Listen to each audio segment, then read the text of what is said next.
उतना समय परमात्मा खुद तुम्हारा कल्याण एकांत में बैठो, सोचो अपने जीवन को क्या इसलिए जन्म हमारा इस प्रकार का जीवन है। एक दूसरे के में लगे रहते हैं, एक दूसरे की बुराइयां देखते, कमियां खोजते हैं। महाराज हमें भी तो देखना चाहिए हमारा किस लिए जन्म हुआ, किस लिए हम आए, क्या बुराइयां कमियां देखने के लिए आए। इसमें व्यर्थ समय नहीं करना चाहिए महाराज खराब। उसकी अच्छाई है उसकी बुराई है उसके पास छोड़ो भैया, तुम जानो और तुम्हारा काम जानो।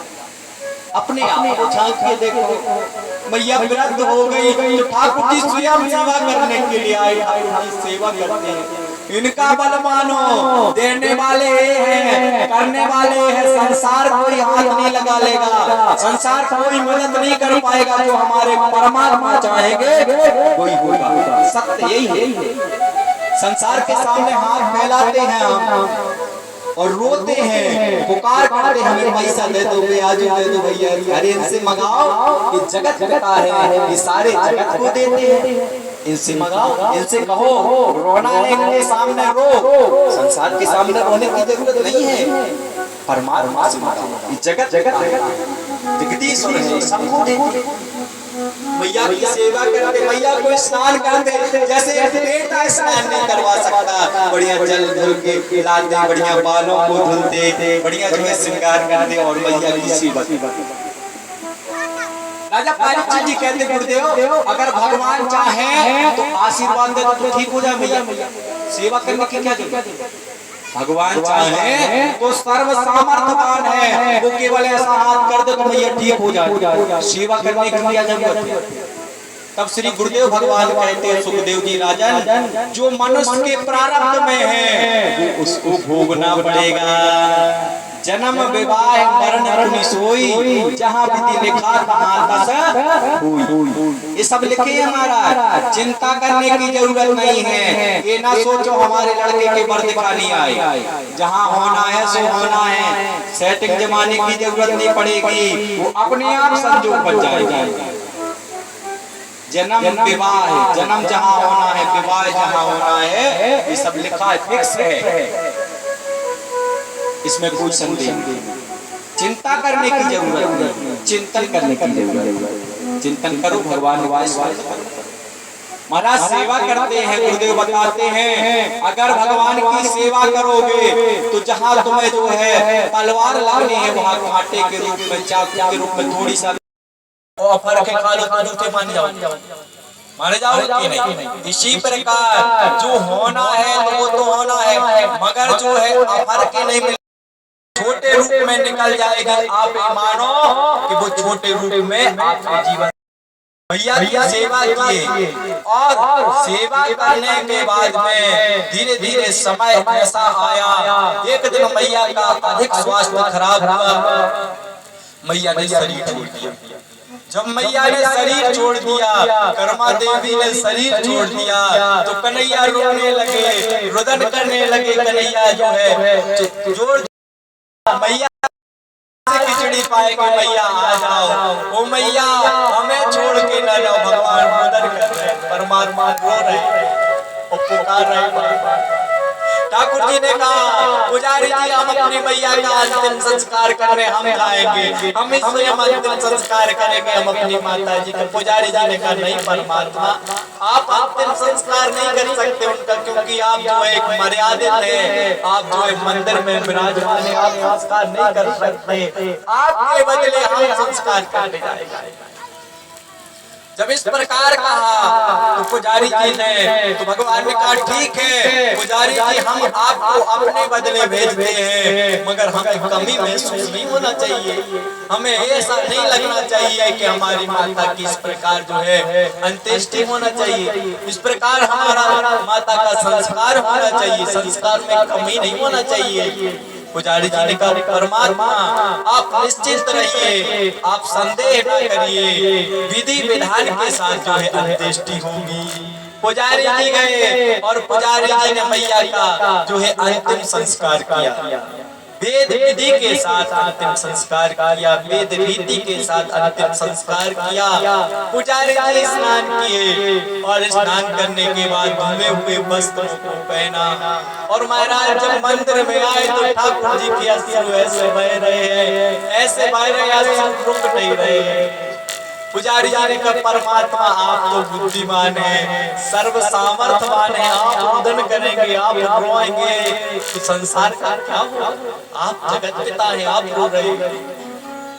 ठाकुर जी ने कहा पुजारी जी आज हमारी माता हमें छोड़ के चली गई। देखिए मनुष्य पिता से पूर्ण हो सकता है, पिता की सेवा कर ले, पिता की आज्ञा को माने, पिता को चारों धाम करा दे, भागवत सुना दे और जो है उनकी सेवा करे तो पिता से पूर्ण हो सकता, मगर माता से पूर्ण नहीं हो सकता। माता से पूर्ण नहीं हो सकता। शास्त्र चीज का प्रमाण है, जब हमारा जन्म होता है तो हमारी माता को 1000 बिच्छू काटने में रुपड़ दर्द होता है। कितना? 1000 बिच्छू काटने में रुपड़ दर्द होता। हम अपनी माता को 1000 बिच्छू काटने में रुपड़ दर्द दे के हम उत्पन्न होते और फिर हम माता को कष्ट पहुंचाते तो हमारे जीवन में धिक्कार है। हम बहू में इतने लग जाते कि अपनी माता की बात को नहीं मानते। देखिए बहू की बात मानो मगर माता की भी सेवा करो।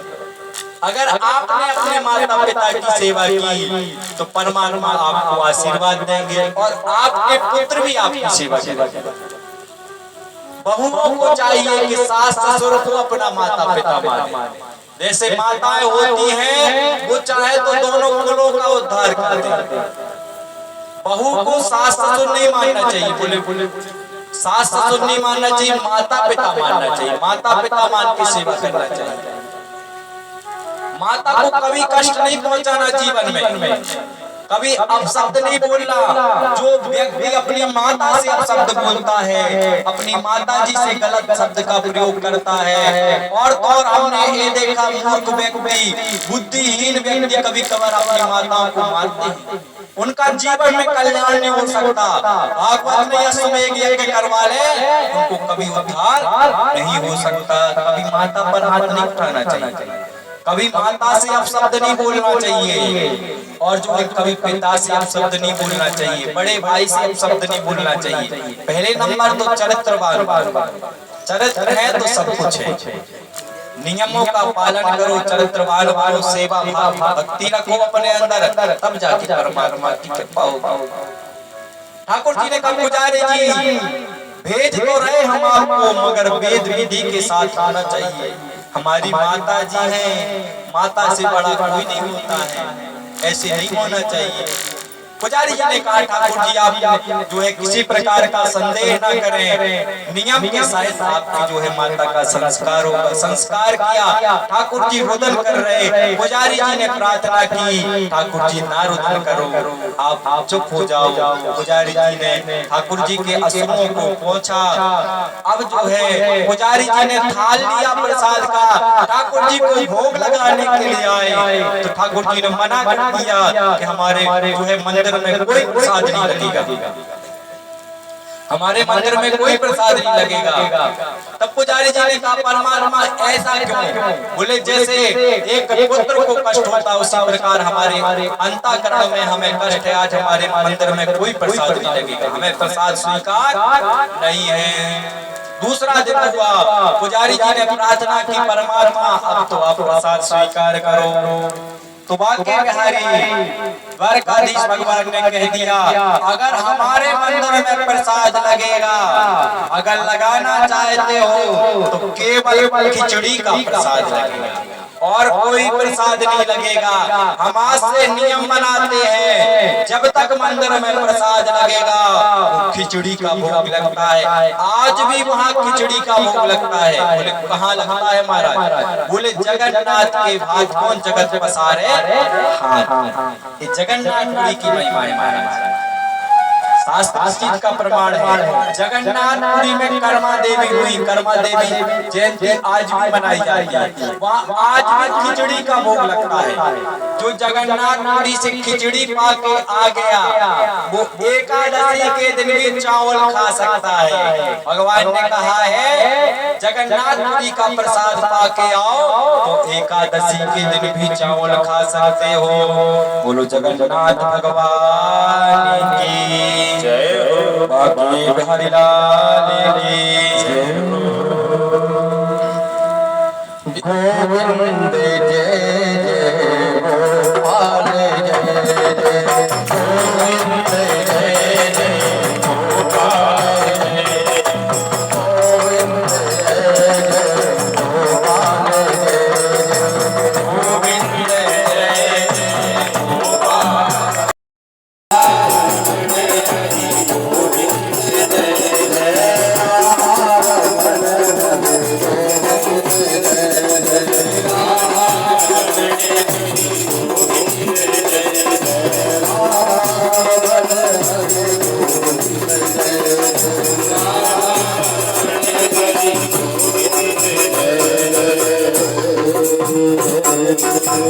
बोलो बाकी बिहारी लाल की जय हो। महाराज इस प्रकार कृपा की आज भी वहाँ खिचड़ी का भोग लगता नियम बना दिए परमात्मा।